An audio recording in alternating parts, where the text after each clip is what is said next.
Buenos días a todas e a todos.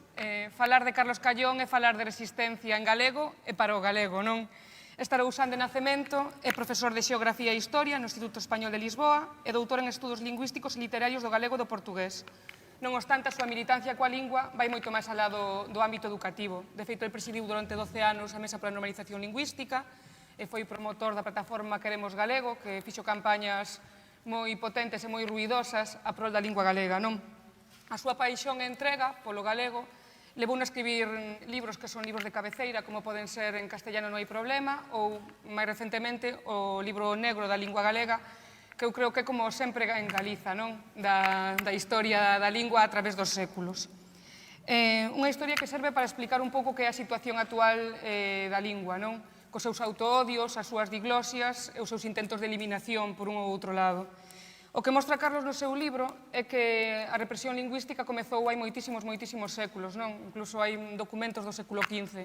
Pero sí é certo, supoño que el afondará nese punto, que durante a Guerra Civil e o franquismo onde se produce a rotura xeracional máis importante de transmisión, é dicir, de pais a fillos, de avós a netos, e iso ten consecuencias ata o día de hoxe. Pois eu supoño que el falará de exemplos específicos, pero falamos de nenos golpeados na escola e fora das aulas por falar en galego, campañas durísimas con lemas moi curiosos de hablo usted español e non sea paleto, que algúns igual nos sona a día de hoxe, ou incluso a prohibición de poñer nomes en galego aos nenos, porque poñer nomes en galego era pecado, non?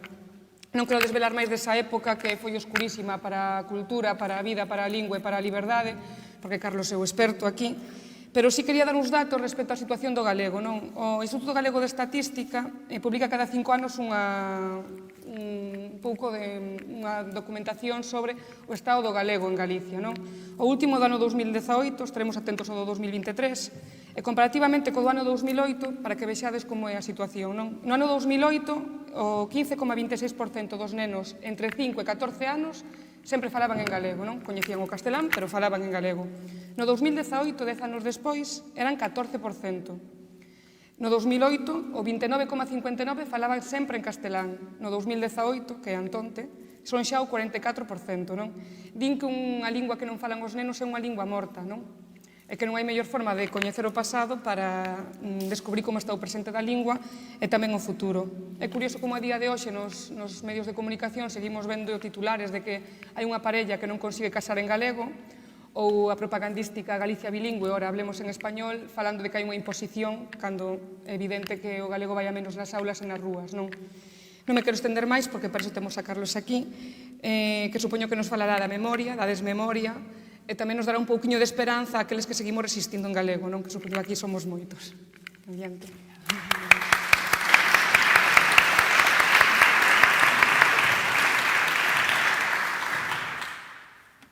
Ben, bo día, vou ver, aí vai, aí está. Comezamos entón coa presentación, vou tentar ir a algunhas partes e tamén a un poquinho a uña de cabalo, para tamén podermos conversar, que é o máis interesante.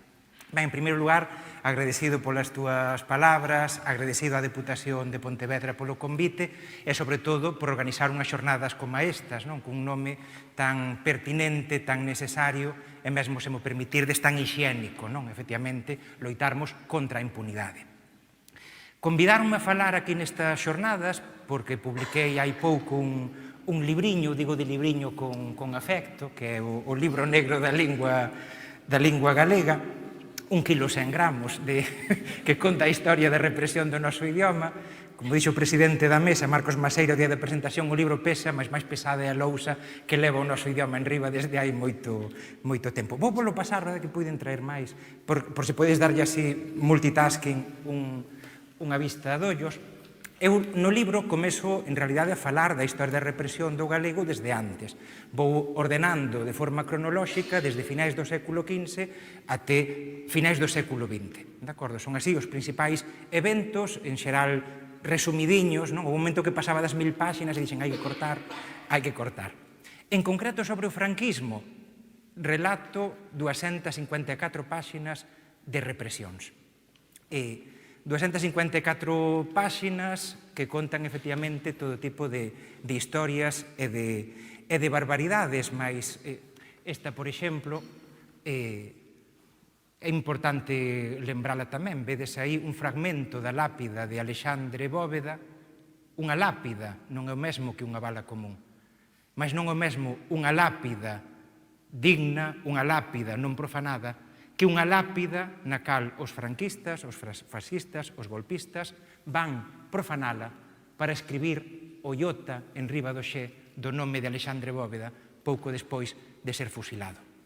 De feito, na noite antes de ser fusilado, Alexandre Bóveda, como sabedes, escribe unha serie de cartas moi emotivas, pide que lle deixen rezar en galego, non lle permiten, que poida entrar un padre co cal poder realizar os rezos en galego, e deseña unha lápida moi sinxeliña, nome, apelido, data de nacemento, data de morte. Por que deseñar unha lápida tan simple? Porque para ele era fundamental que pudese estar o seu nome en galego. E, no entanto, foron e profanaron. Aquí, os restos, vese despois de anos de coidados, de tentar de repintados, mas di moitísimo esta situación. Mas, en fin, é unha historia nosa, como digo, que ven... A seguinte, se me vedes aí...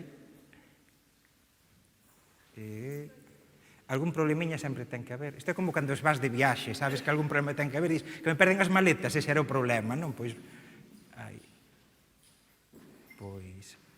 unha historia, non, imos para atrás. Imos para atrás, a anterior aínda co libro. Bom, senón, isto vou falar axiña. En calquera caso, cando eu tomei consciencia da situación do noso idioma, como adolescente, eu son de Ribeira, preguntei a miña avoa, que non tivo oportunidade de estudar, era moi intelixente, miña avoa, máis analfabeta. Eu pregunteille, cando fun tomando consciencia de que a fala da miña familia, a fala da miña veciñanza, non era só unha fala, senón que era unha lingua con todas as letras, pregunteille a miña avoa se sabía quen era Castelao. Eu pensei, Rianxo está aí ao lado. Ela respondeume, Carliños, desas cousas non se fala. Ela non sabía ben quen era Castelao, mas o que sí sabía era de que cousas estaba prohibido falar. E, de feito, comezou a dicirme todas as barbaridades que viu, como no ano 36, os homes que viu ás beiras do camiño, asasinados e humillados, e como era importante non cometer erros que puidesen cometer eses homes para que non voltase a acontecer o mesmo. Miña avoa, que é unha das persoas a quen lle dedico este libro, dicolle a meu querido pai e a miña querida avoa, hai amores eternos. Pois, miña avoa enganábase. Porque, en realidade, non hai forma. Hai cousas que aprendemos da psicanálise. Unha delas é que non é posível esquecer o que antes non é lembrado. Conmolocar como dixuntiva, como nos din ás veces, é necesario esquecemento, é necesario olvido. Só podemos olvidar, só podemos esquecer se antes lembramos. E despois, hai algo máis que é importante. Sabémolo a nivel individual e sabémolo a nivel colectivo. Hai esquecementos que non se deixan esquecer. Son as lembranzas traumáticas, que por moito que queiramos barrer debaixo da alfombra, voltan, retornan. Todas e todos temos traumas. Eses momentos da vida, un trauma é aquilo que non debendo acontecer, aconteceu. Son momentos que viran a páxina das nosas vidas. Son momentos que, por moito que queiramos seguir adiante, se non os simbolizamos, se non lles damos un espazo, sexa unha lápida, unha carta, cartas que non van chegar a destinatario moitas veces, e, non tanto, chegan a destinatario mellor que as que se envían. Flores, símbolos, rituais. Se non, estamos condenados a repetilos.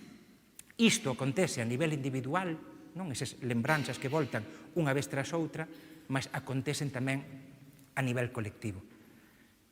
As emocións non expresadas nunca morren, son enterradas vivas e van voltar máis tarde do peor maneira. Esta frase de Freud, Mas esta frase de Freud, en realidade, é unha frase que podía presidir a loita de todas e todos nós en defensa da memoria histórica, da reparación simbólica do que aconteceu neses anos. Podemos pasar á seguinte, aí está, que é que xustamente un día como hoxe de 1954, é un día heroico, vemos aí dous militantes nacionalistas galegos no exilio, na emigración, en Montevideo, que presentan un día como hoxe a denuncia perante a UNESCO, pola denuncia diante a UNESCO da perseguición do idioma galego polo Estado español, é o título. É a primeira vez que o Estado español, no momento en que o franquismo comeza a ser aceitado polas diferentes organismos internacionais co apadriñamento, como sabemos, do Vaticano e dos Estados Unidos, é a primeira sesión en que participa o Estado español nunha conferencia internacional na UNESCO. E aí, entre o galeguismo do interior e o nacionalismo do exterior, organizan unha enorme campaña, unha campaña heroica, hai que dicilo, onde aí uns poucos militantes nacionalistas van repartindo a cada delegación internacional unha serie de denuncias sobre o que estaba acontecendo no país. O que eles chegaban a coñecer e o que sabían que se podía dicir sen que as represalias despois fosen excesivas. Eu vou centrarme en algúns aspectos desa denuncia, mas tamén no ano 54 vou contar algunhas que van máis alá. Podemos pasar á seguinte. Temos que lembrar, en primeiro lugar, unha diferenza significativa tamén entre o caso galego, o caso catalán, o caso vasco, que é o momento da esperanza ao terror. Lembremos, as persoas que estamos aquí xa o sabemos, non? Como foi, faltaban días para que comezase o trámite parlamentario do Estatuto de Autonomía galego. Había poucas semanas, o 28 de xuño, que se realizara o plebiscito a favor dese Estatuto de Autonomía. Temos que ter presente que o galego aínda non era oficial e que todos os séculos de persecución contra o galego aínda se mantiveron tamén durante a Segunda República.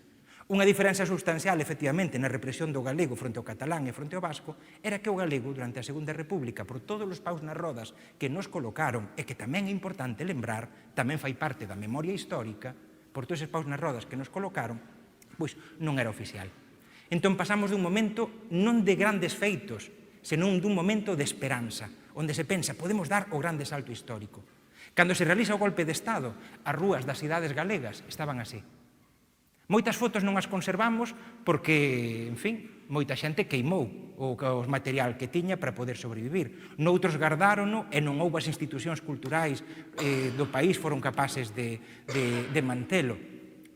Mas pensemos, as rúas de Pontevedra, da Coruña, sen coidaron o patrimonio histórico. Iso é verdade porque facían pintadas en calquera lugar, colaban os cartazes en calquera lugar, faixas en calquera lugar. Mas temos que pensar que as rúas galegas das cidades e das principais vilas galegas estaban cheas de lingua galega, colocando un espazo que tamén era inaudito, inesperado.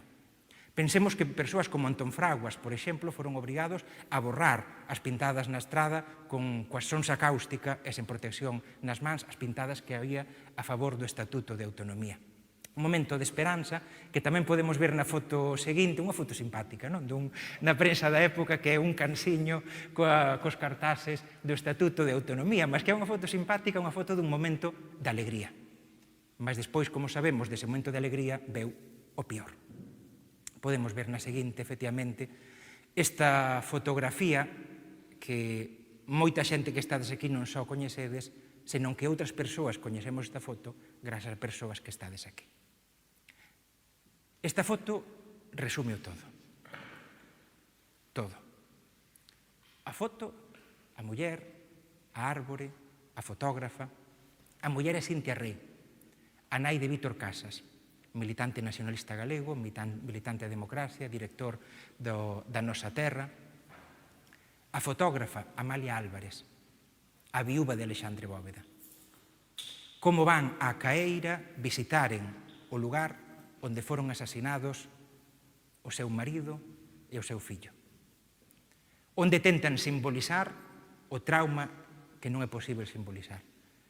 Esta foto resume o todo.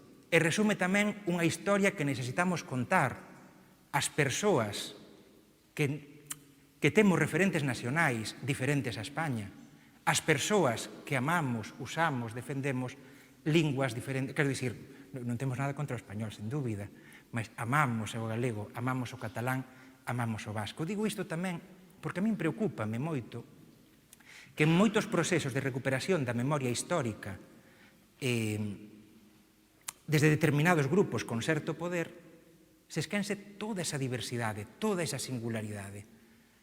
Eu emocioneime, chorei moito, vendo El silencio de outros. É un documental magnífico, quen non o vise destedes que velo. Mas eu choraba por todas as historias que nos contaban, mas tamén pensaba, onde están as miñas historias? Onde están as historias da xente que me precederon? Non é verdade que todas as persoas que foron asasinadas tivesen como referente nacional España. Non é verdade.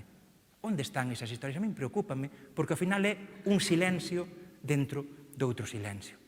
E preocúpame tamén todo o traballo que hai aínda por facer. En fin, aquí estades persoas que aínda seguides remando, que non baixades os brazos, que seguides aí pesquisando, tamén sen ningún tipo de apoio institucional, ás veces con algún apoio institucional máis cativo, porque, en fin, quen debería dalo, sobre todo, non o dá. Mas a min abraioume. Eu fixen este libro no meu tempo libre, sen ningún tipo de apoio institucional. Pedino e denegóuseme. Mas, sen ningún tipo de apoio institucional, vacacións, fins de semana, sempre que a nivel persoal podía, porque tamén hai que cuidar a familia, esas cousas, non? Hai obrigas profesionais. E a miña sorpresa era ir descubrindo cousas que non estaban en ningures. As campañas radiofónicas que houve despois do golpe de Estado contra o galego non estaban documentadas. E só coñecemos unha parte. Só coñecemos unha parte desas campañas radiofónicas onde din que, por exemplo, los gallegos exterminaban para acabar con el castellano. En Radio Vigo escoitábanse esas cousas. As multas contra o galego, imos falar de algunhas, en fin, varias cousas que podemos pasar á seguinte, mas tamén lembrar unha cuestión que é moi relevante. O franquismo non inventa unha política de lingüicidio propia, de exterminio dunha lingua propia. O franquismo que fai é aplicar militarmente e desde a coerción unha política que ten unhas raíces moito máis profundas. Por exemplo, grazas a Loiso Velleiro Piñón, o seu último traballo que necesitamos reeditar, temos que colocarnos como objetivo reeditar ese traballo que está descatalogado, sabemos do regulamento que houve en Pontevedra no ano 1796, explicando como había que perseguir os nenos que falasen en galego e mesmo expulsar das escolas de Pontevedra os nenos que no ano 1796 seguisen delinquindo en falar galego. 1796, non é o franquismo que inventa esa política, ven de moito antes. Queimas de libros e revistas. Esta fotografía da Coruña. Na fotografía completa, cortei aí pro PowerPoint, vemos a persoas co brazo en alto, felices de ser fotografadas queimando libros. É o inicio do chamado bibliocausto que se produce no Estado español e comeza aquí. Temos esta foto, mas temos testemunhos de queimas de libros en Pontevedra, en Vigo, en Ferrol, en Lugo, etc. Queimas de libros, algúns por motivos ideolóxicos, non? Ás veces o Freud que antes citei, o libro de Freud para a fogueira, non? Calquera libro socialista, anarquista, comunista, etc., para a fogueira. Libre pensador en algún grau, para a fogueira. Mas o que é curioso é libros e revistas que serían inimagináveis queimar se estivese en castelán, como, por exemplo, a revista Nós. Por que trouxen 2 exemplares da revista Nós? É que o coloquei ao revés, mas tamén está ben facer publicidade de quen o... Non sei, está aquí ainda María Ovelleiro, porque ao final é o diario Nós o que fixo este facsimilar do último exemplar da revista Nós. O último exemplar, do último número, só sobreviviron 2 exemplares. O resto foron queimados. É unha revista de poesía, de arqueoloxía, este é Olla miña ben amada, a forma cultural da Nova Galicia, o sorriso de Daniel. É imaginável unha obra así en castelán ser queimada? Non? E só sobreviviron 2 exemplares.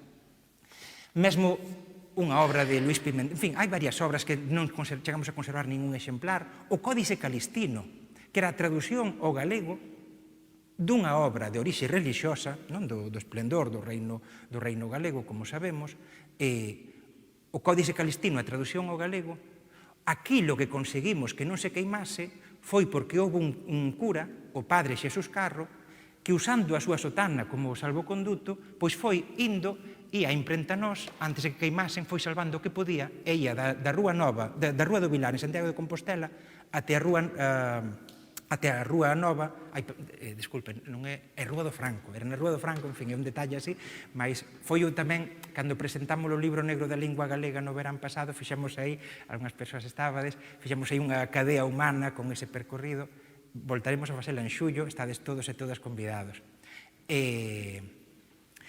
Entón, esa cuestión de que cousas que foron queimadas e que, en realidade, o que sobreviviu é grazas ao esforzo heroico de determinadas persoas, mas cousas que eran queimadas exclusivamente porque estaban en galego, que é inimaginável que fosen queimados se estivesen en castelán. En Salamanca, por exemplo, nunca iría a unha fogueira. Non? Podemos pasar á seguinte. Violencia escolar.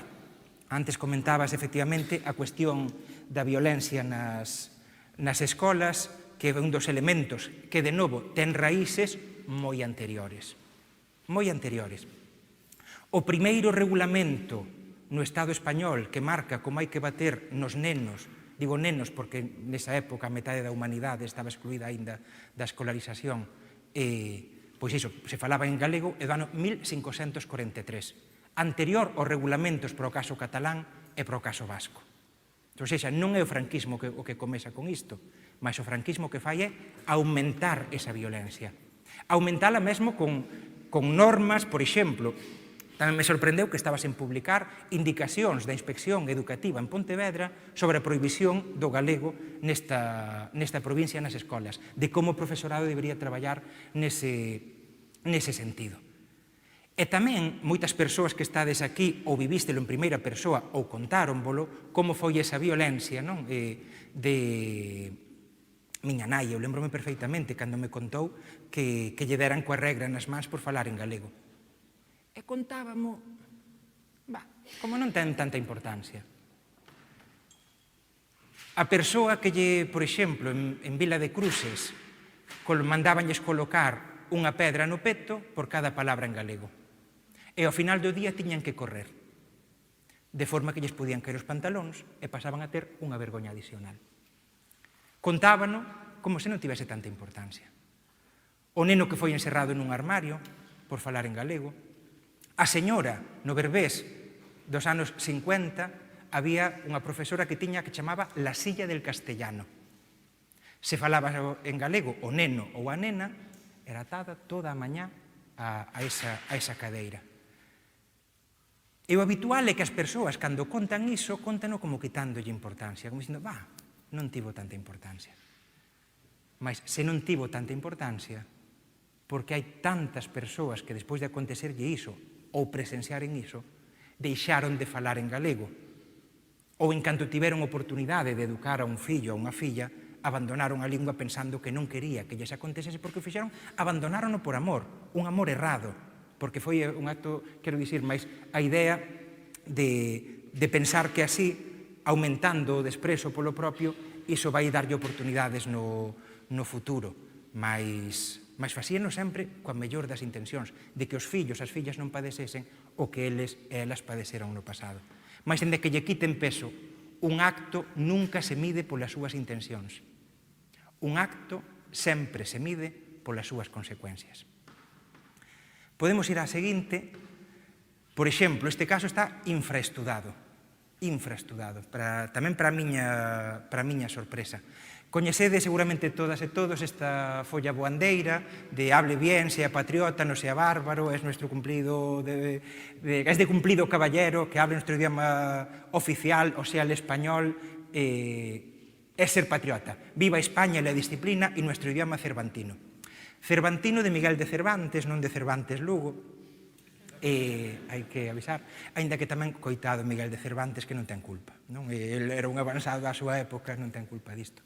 Esta folla boandeira que denunciou Luís Seoane, que ela chegounos, outras follas boandeiras e outros cartases só conservamos testemunhos orais.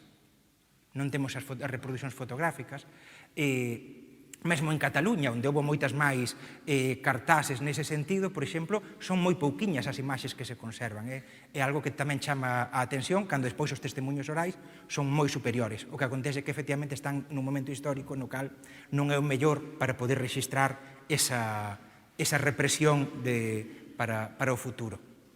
Tamén as multas, hai multas do goberno civil por hablar al público en gallego.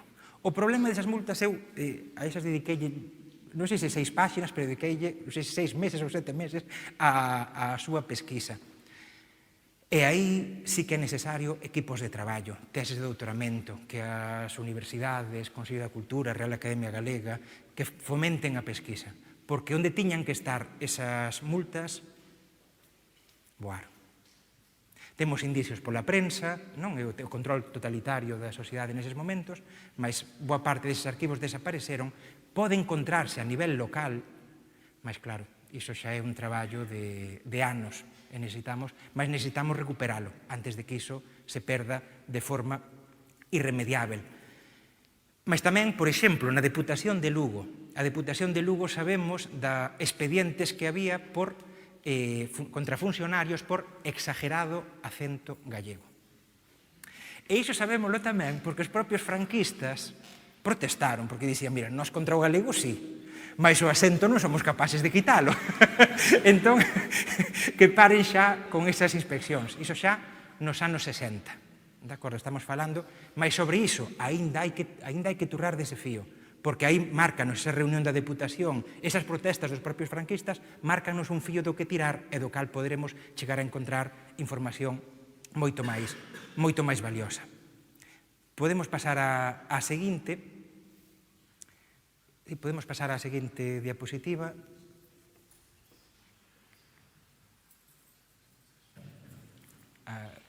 Non sei se... Aí estamos. Aí está.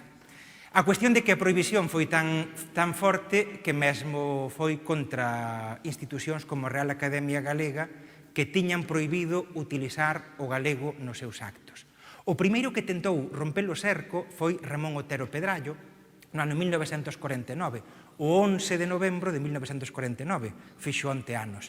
E tentou aí falar pola mañá, non puido falar en galego no acto oficial da Real Academia, mas dixo, vou non tentar pola tarde, que era o acto de inauguración da estatua a Valentín Lamas Carvajal. Que fixo o gobernador civil?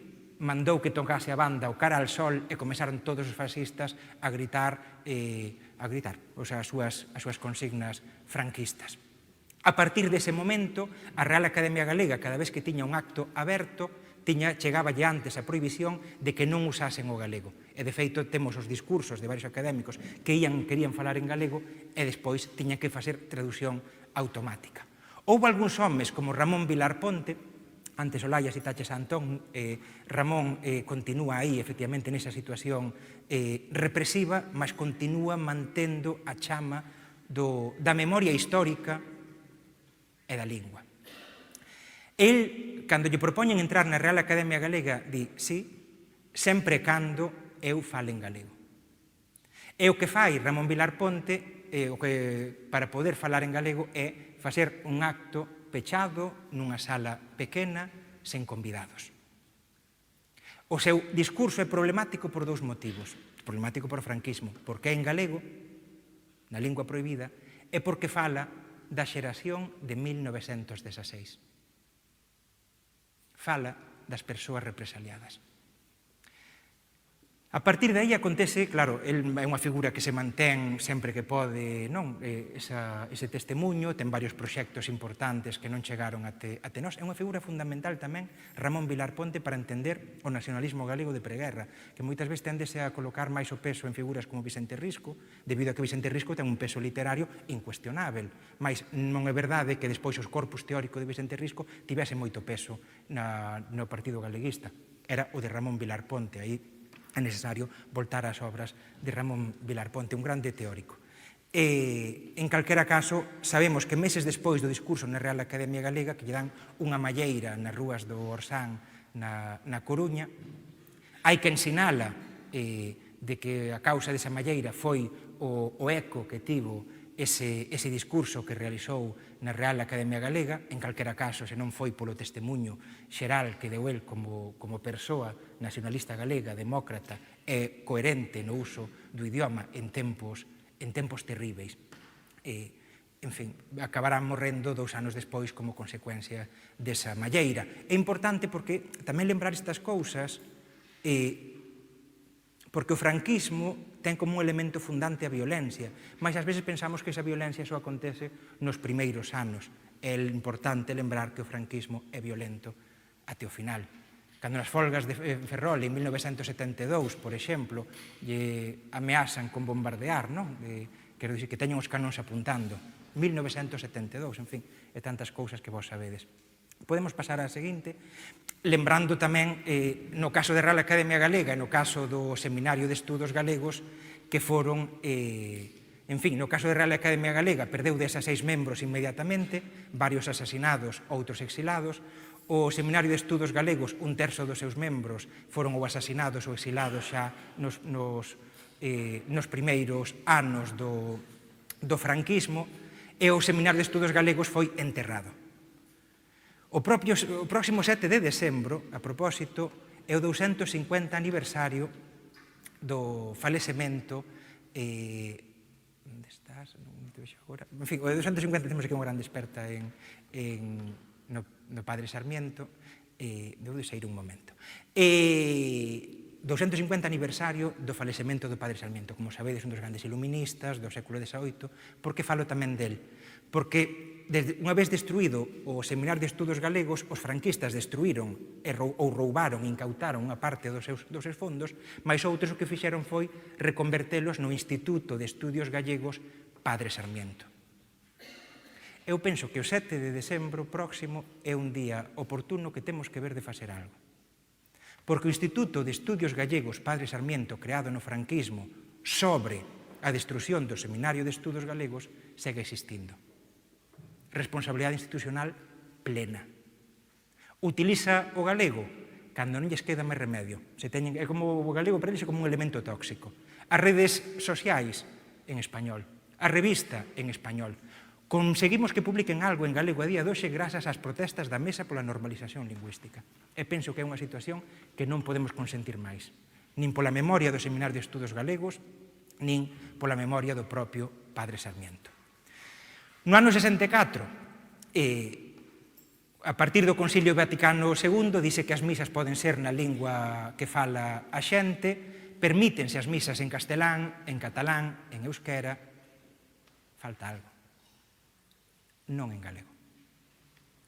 Foi aí a campaña, unha campaña que a min deixoume co queixo no chan cando vin todo o que fixeron, a verdade. A cantidade de artigos, de instancias que entregaban, de escritos constantes, tanto desde dentro do país como desde a emigración. Como estaba prohibido facer manifestacións, facían excursións.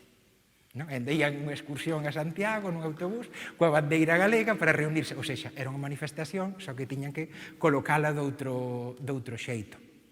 Sorprendente.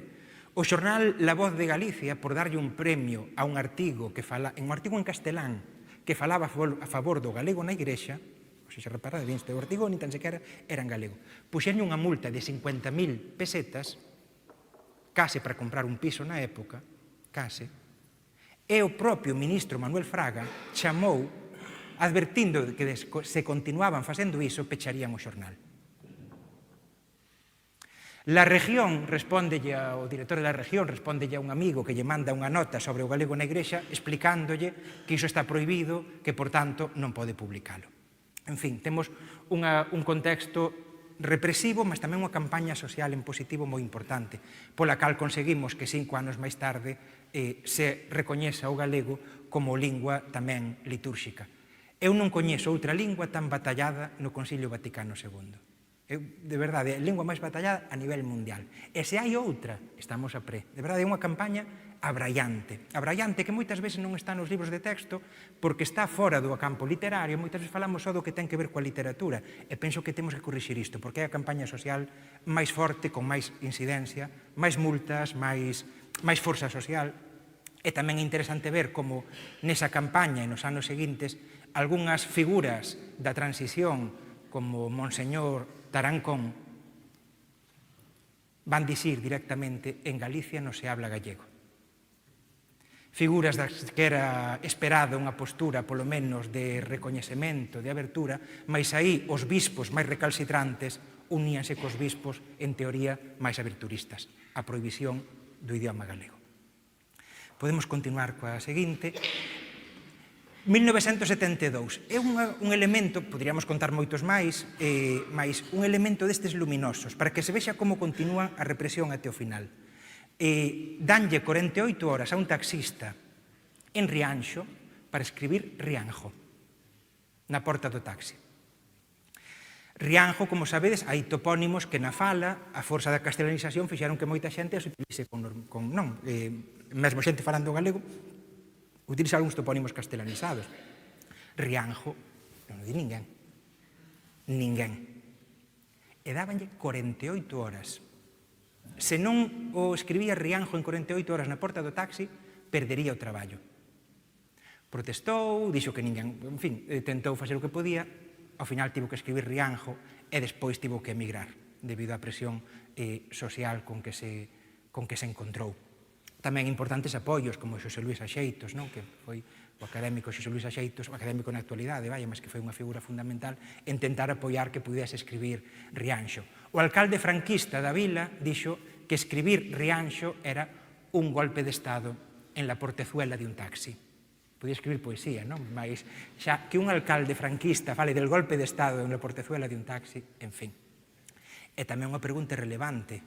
Esta foto do taxista é deste verán, daquela era un mosiño. Unha pregunta relevante: cantos casos hai así que non coñecemos? Porque unhas presentacións que levo feitas deste libro, moita xente dixme, callou, o que che falta aínda, non? É verdade, porque, por exemplo, na cuestión da represión democrática, despois de morto o ditador, o esquema é Cataluña, País Vasco, catalán, vasco, aceitámolo, galego non. Galego como moito, como lingua optativa se a solicitan as familias, só como materia, se a solicitan as familias naqueles lugares onde sexa maioría o galego. Que a ver como determinaban iso tamén. Esa foi a tentativa. E a partir de aí realizaron, como sabemos, ou se non sabemos, temos que saber, moitos expedientes contra profesorado que falaba en galego con normalidade. E eu contei até onde cheguei. E non é pouco que contei, mas falta moito. Algúnas persoas xa me dixeron, non, é que non sabes que tamén houve na miña escola, o que pasa que a profesora quen lle dixeron, como viu que había outra profesora que deixaran medio ano sen soldo, colleu medo, entón decidiu pasarse pro español. De acordo? Na Pobra de Brollón, por exemplo. En fin, que quedan aínda moitas historias por contar. Podemos pasar ao seguinte. O desterro do profesorado, a parte de toda a violencia física nas escolas, castigos, etc., violencia simbólica, etc., tamén asasinatos de mestres, mestras, profesores e profesoras, o desterro do profesorado, que era un castigo específico para territorios onde se falaba galego, catalán e vasco. Iso non acontecía co outros mestres e mestras do Estado. Coñecemos uns 20 casos de mestres e de mestras que padeceron desterro por causa da lingua. Aí o franquismo aplicou unha norma da ditadura de Primo de Rivera, do ano 1926. Volvo sinalar de novo que eu tamén cheguei até onde puiden e que son necesarios equipos. Por exemplo, eu de antes do franquismo coñezo o caso, pero porque puiden chegar a coñecer unha persoa que falaba diso, dunha profesora que é expedientada porque o seu alumnado está pouco castelanizado. Eu non fun capaz de encontrar o expediente. Non sei se existe aínda o expediente. Necesitamos máis apoios, máis mans, máis ollos para poder encontralo.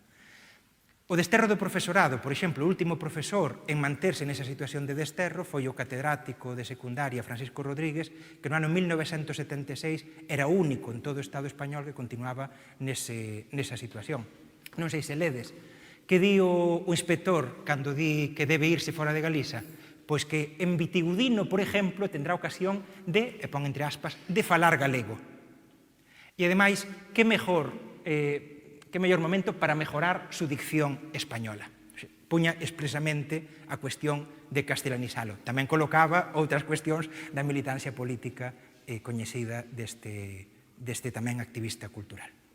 E xa, por último, En fin, lembrar unha pregunta que nos temos que facer e que sei que aquí facemos, mas no conxunto da sociedade é pertinente que se faga, é cales son as secuelas.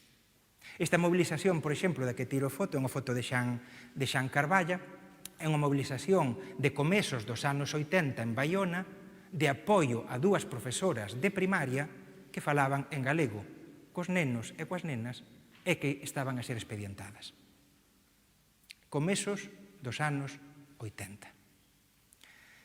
En fin, temos aínda moito por saber, moito por coñecer. O tempo xoga na nosa contra en todos os sentidos e por iso é importante que non baixemos as mans, que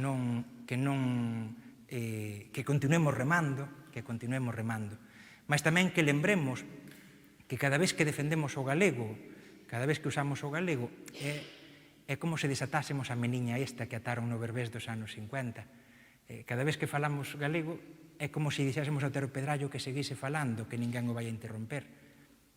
Cada vez que falamos, defendemos o galego, é como se parásemos os falanxistas que na Rúa do Orsán lle dan unha malleira a Ramón Vilar Ponte. Cada vez que falamos e defendemos o galego, é tamén como se lle paramos a regra que lle bater nas mans de miña nai. É importantísimo que continuemos nesta batalla, que non desfalesamos. Adiante.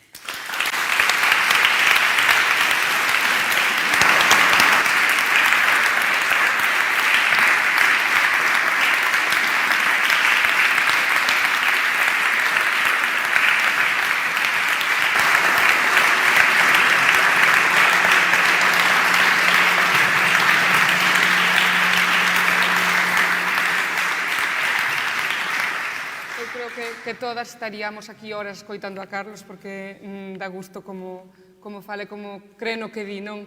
A paixón que mostra. Non sei se hai algunha preguntiña polo público. Sí.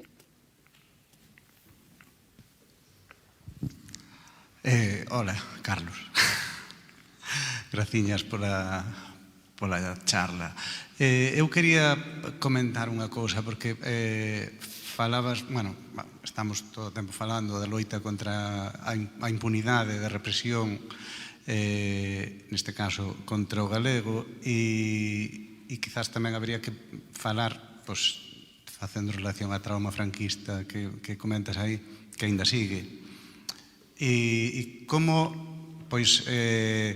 todas as medidas que está tomando, bueno, que tomou agora o moderado este que mandaron para Madrid, non? A partir da famosa derogación da lei de normalización lingüística e demais, como está dando uns frutos moito máis potentes en contra do galego do que deu todas as regras na man, a atar unha cadeira aos alumnos, a sacar leis que proíban, bueno, este tamén sacou leis que proíben, que se proíben as matemáticas, e sí que se siguen facendo cousas propias da época de Francia. É dicir, eu coñezo casos de inspectores que lle piden as libretas e os libros que están obrigados a dar en español hoxe en día coa lei, e a profesores que dicen tráeme libretas dos alumnos e as sacuden por ver se hai algún folio escrito en galego dentro desas libretas de matemáticas, por exemplo, que hai que dar en español. Este é un caso real do ano pasado, non estamos falando do ano 70 nin 40. Pero un pouco, pois, eso, que sin ter todos eses ataques e todas esas leis represivas, están tendo un éxito moitísimo máis grande que tivo Franco. Sí, é verdade que se parte desa base, non é como cando pensamos nos séculos, nos mal chamados, non sei porque así vexo nos mal chamados séculos escuros, non, que cada vez son menos escuros, cada vez vemos máis documentos desa época, e é verdade que o galego se escribía pouco, mas todo o mundo falaba galego. Aínda no século XIX, algúns dos cavernícolas máis terríveis, ou de comezos do XX, máis terríveis, falaban galego. Joaquín de Arévalo, que di, el gallego é un aborto de siglo, ou seja, di barbaridades. E un que lle responde, pero se ti és Xaquín, todos te chamamos Xaquín, non? Sempre falaches galego con túa nai, non? Como a forza da oralidade era moi forte. Vaya redundancia. A cuestión é que o que fixeron foi, efectivamente, cada etapa histórica ir perdendo. Primeiro atácase as elites, castelanizarse as elites, non? Despois vaise avanzando, que o galego non teña prestixio, que non teña memoria do que foi, e a partir de aí, iso, por exemplo, a min é algo que me abraiou tamén na pesquisa, que é o empecinamento, por exemplo, no ámbito da literatura medieval. A día de hoxe non lle damos tanta importancia á literatura medieval, que hai persoas que gostamos moito dela, mas simbólicamente non ten o peso que tivo noutras épocas. Mas a forza que tivo, por exemplo, que no século XVIII o director da Real Biblioteca Española decide non publicar as cantigas de Santa María porque di que tendría la extravagancia e mal gusto de hacer poesía en gallego. Dedica a maior parte da introdución, da primeira vez que se publica o Mío Cid, a maior parte da introdución é explicar que a literatura galega non pudo existir e aquilo que existiu non é literatura boa. Mas claro, el mesmo non a publica, e ainda poderíamos continuar, mas quero dicir que era un momento da batalla simbólica, de que non se saiba que tivera un pasado, que non teña prestixio. Agora, efectivamente, o que pasamos é a fase seguinte, e o que fan é acelerar esa perda xa cuns mecanismos máis fortes. Algúns mecanismos que xa se instauraron no franquismo, polo propio momento histórico que lles tocou, non como propia radio e televisión que tiveron un papel decisivo a súa generalización para a castelanización da poboación, que é a primeira vez que se escoita castelán de forma generalizada nas casas. Antes non. E agora, efectivamente, o que fan é acelerar. Aí tiña toda a razón Agustín Fernández Paz. Dicía, traizoáronnos coa teoría do Amodiño. Dixeron, non, Amodiño, pouco a pouco imos ir. A onde? Non. O que están facendo, efectivamente, é o goberno actual da Xunta desmontar os escasos adiantos simbólicos que no seu momento non lles quedou máis remedio que aceptar. Mas, perante iso, tamén teño que dicir que non lles están a sair as contas como esperaban. Cando comezou Queremos Galego, no 2009, 2010, uns xornalistas pasáranme unha información sobre unha reunión do PP, onde dicían que eles, do PP galego, que estaban sorprendidos porque non esperaban ese nivel de movilización. Porque a súa lógica era, en Pontevedra, Ferrol, Vigo, etc., fálase moi pouco galego, por tanto podemos acabar co galego. Non contaban con que moita xente que non fala galego ama o galego. Esa é unha potencialidade moi forte que temos, moi forte para o futuro. Non canta xente que non fala galego votou polas Tanxugueiras. Esta é unha pregunta, mas é importante, porque votar polas Tanxugueiras custaba, e votabas como, non sei se me farán caso, non? E mesmo así, votabas, e xa sabíamos que fomos tamén traizoados aí, que houve un tongo monumental. Mas é moi relevante, porque toda esa xente que é capaz de facer iso, ou no seu momento ir ás mobilizacións de Queremos Galego sen falar galego, é un grupo social que está a favor de políticas a favor da lingua e que conta como masa social para recuperarmos o noso idioma. Entón, é verdade que as cousas están mal, iso non se pode negar, non podemos anestesiarnos ante a realidade, mas tamén é verdade que seguimos contando con algúns elementos moi importantes para recuperarmos o que fomos perdendo. De verdade que sí, hai linguas que estiveron pior e foron capaces. Ollo, podemos residualizarnos. Non a morte da lingua exactamente, senón que o galego pode converterse nunha fala residual só para determinados ámbitos e nada máis. Ese camiño existe. Mas tamén é verdade que ainda non chegamos a un punto de inflexión onde esa sexa a única posibilidade. Alguna pregunta máis?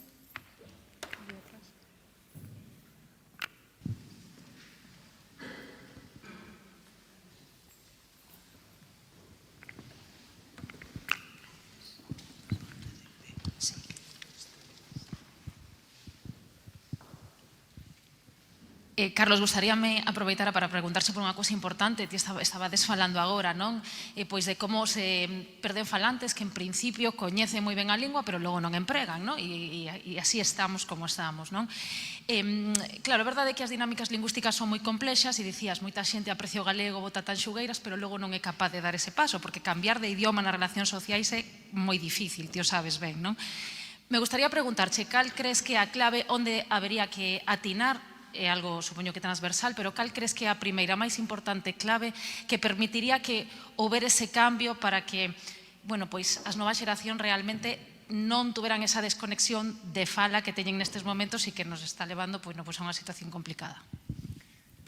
Si hai moitas medidas simples que un goberno que tivese amor e interese pola lingua podería adoptar, moitas, sen dúbida, mas hai outras que son máis complicadas, que necesitan máis paciencia, saber que sementas cara ao futuro, non? Mas algunhas son simples, por exemplo, no ámbito cultural, non? Esta medida bárbara que tomou o goberno galego hai uns meses de indicar que para ter axudas para a compra de libros nas bibliotecas o mínimo de compras teñen que ser 50% en castelán. Iso é... Non hai outro territorio no Estado que fixese nada parecido, nin na historia da autonomía se chegou a facer nada parecido, non? Por pôr un exemplo. En fin, poderíamos pôr moitas... No cinema sería moito máis fácil do que parece, por exemplo, que pudiese haber estreas de cinema en galego, como presidente da mesa no seu día, entrevistarme co Luca Internacional, coa Disney, con Warner, e a resposta era positiva. Mesmo o Luca Internacional, por exemplo, estrear os filmes de Shin-chan e Doraemon en galego. A día doxe xa non os estrea. Entón, son cousas que son moi simples simplemente con reunirse e que non implican un grande desembolso de diñeiro, a pesar do que nos poida parecer, porque nos pode parecer unha estrela de cinema moi cara, non, porque o filme vaise dobrar despois, pola TVG. Se é a TVG actual, emitirá a 1 da mañá, ás 2, non? Este país noso é o único lugar do mundo onde se emite Harry Potter despois da medianoite. Non hai outro lugar do mundo, é na TVG. Antena 3 emitiría Harry Potter despois da medianoite. Pero están tolos, non. A TVG, porque un pouco temo lo que emitir, pero que non se note, non? Que ten prestixio. Entón, iso é verdade. Cal é o ámbito, no entanto, fundamental para calquera lingua que quere recuperarse? O ensino. Que o ensino non reme en contra non significa que vai a recuperar falantes inmediatamente, non? Acontece nas escolas de Cataluña, por exemplo, que a pesar de que o ensino ten como eixo o catalán, nos recreos séguese perdendo o catalán, iso é así. Mas cal é unha diferenza fundamental? Toda a poboación sai alfabetizada na súa lingua e toda a poboación cree que é unha lingua. No noso caso, iso non acontece. O profesorado fai o que pode, mas é insuficiente, os estudos móstrano. E a propia ONU, o propio Consello de Europa, ratificaron eses estudos que indican como a día de hoxe non se sae da escolarización con formación, con igual de competencia en galego que en castelán. Ese é o elemento clave. Ninguna lingua se recupera sen que teña un ensino a favor. Mas claro, a día de hoxe tamén ás veces escoitamos o discurso narcotizante, que agora non se proíbe o galego nas escolas, non sei que. Ben, primeiro, como dixo Xacobe, non é verdade porque hai un decreto que dificulta o galego en educación infantil letalmente nas cidades e vilas e proíbe matemáticas, física e química e tecnoloxía en galego. Iso é verdade. Mas se imos ver con que nos encontramos, educación infantil é unha barbaridade. A porcentaxe de uso do galego na maioría do país, porque o peso demográfico das cidades e vilas é unha barbaridade. Unha barbaridade mal que está. En primaria, moi mal. O lugar onde mellor está, ensino secundario. Depende tamén do centro, mas estamos falando de alrededor do 25%, como moito. E tamén porque hai centros que, en fin, que desafían a prohibición. Ensino universitario, ciclos formativos, é un disparate. É un disparate, quero dicir que non parece que haxa un estatuto de autonomía, non parece que morrese Franco, non parece. Universidades. É que os datos que dan oficiais as universidades de aprendizaxe en galego é unha vergoña. E tamén aí teño que dicir con todas as letras que aí non é responsabilidade só do goberno galego. Que o goberno galego non fai nada, é verdade. Mas as universidades saben que o galego é lingua oficial e, por tanto, deberían utilizar o galego como lingua oficial non só para uso administrativo ou publicitario, senón como que é fundamental lingua de docencia, e requirir que, cando menos, o profesorado teña que coñecer as dúas linguas oficiais. Tan radical é. Que non pode haber profesorado en ningunha facultade que lle diga ao alumnado, mire, es que yo, claro, como non entendo ben el gallego, mejor lo haces en castellano, porque así vas a tener, non? Pois que se exixa o galego como lingua oficial, que en teoría é. Porque senón con que nos encontramos? Claro que hai facultades na actualidade, datos oficiais, onde se dá 0% de ensino en galego. E algunhas fundamentais onde se dá 1%, 2%. A día de hoxe. Esta é a situación real que temos. En fin, poderíamos continuar. A universidade a distancia é imposible estudar en galego. Somos a única lingua do Estado onde non existe esa posibilidade. E a UNED, ademais, ten unha postura intolerante, a pesar de que pagamos cos nosos impostos, ten unha postura intolerante cara a nosa lingua. Entón, ese é o eixo por onde se debe comezar unha política lingüística de recuperación. Eu, ando facendo varias cousas porque a cabeza non para, hai que divertirse, porque tamén, quero dicir, todo o traballo que non dá así moitas horas, pero tamén dá satisfacción. E teño aí un proxectiño, teño varios, mas un, por exemplo, que é isto que nos dicían ás veces as familias, non? Sempre te vas comparar co pior, non? De, que faz, non te comparas. Pois comparémonos co mellor. As linguas que estiveron mal e que se recuperaron. Cales foron as normalizacións exitosas, como fixeron, e tomemos exemplo delas. Iso, pois, sairá, espero que non moi tarde, mas é un pouquiño para que vexamos que outras linguas no mundo estiveron nunha situación parecida e que foron capaces de revitalizarse. Pregunta.